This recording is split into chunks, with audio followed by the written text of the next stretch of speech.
আজকে আমি তোমাদের সাথে আমার স্কিন কেয়ারের একটা পার্ট শেয়ার করব। আর সেটা হচ্ছে মোস্ট ভাইরাল থানাকা প্যাকা। আরে না, একদমই কিন্তু এটা পেইড প্রমোশন না, আমি আমার নিজস্ব মতামত শেয়ার করছি, ঠিক আছে? তো দেখো আমার কাছে এই যে ভাইরাল সেই থানাকা প্যাকটা চলেও এসেছে। এটা কিন্তু আমার আব্বু যে বলেছিলাম না, সিলেট থেকে কিন্তু এনেছিল, একদম অরিজিনাল মায়ানমারের সেই থানাকাটা। এটা যে আমার স্কিনে এত ভালো কাজ করে, পুরো ম্যাজিকের মতো কিন্তু এটা কাজ করে, সত্যি কথা বলছি। দেখো দেখো সেটার জন্য আমি শুরুতেই কিন্তু একটু পানি দিয়ে থানাকাটা এর মধ্যে গুলিয়ে নিব, তারপর সুন্দর করে পুরো ফেসে কিন্তু এটা মেখে নিতে হবে। পুরো ফেসে মেখে নেওয়ার পর কিন্তু এটা প্রায় 10-15 মিনিট ওয়েট করলেই প্রায় পুরোপুরি শুকিয়ে যায়। আর শুকিয়ে যাওয়ার পরে মুখটা ওয়াশ করে নিতে হবে, ব্যাস। এত ইজি, আর এত ইজিতে এত সুন্দর একটা স্কিন পাওয়া যায় না, সত্যি বলছি।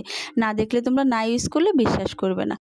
তো কাজ কিন্তু এখনও শেষ হয়নি। আমি কিন্তু আমার ছোটো থেকেই আমার ঠোঁটে মধু ইউজ করি, আর মধুটা কিন্তু ঠোঁটকে একদম পুরো সফট আর পিঙ্কিশ পিঙ্কিশ একটা ভাব দেয়। তো আমি ছোটো থেকেই কিন্তু আমার ঠোঁটে এই মধু ইউজ করি।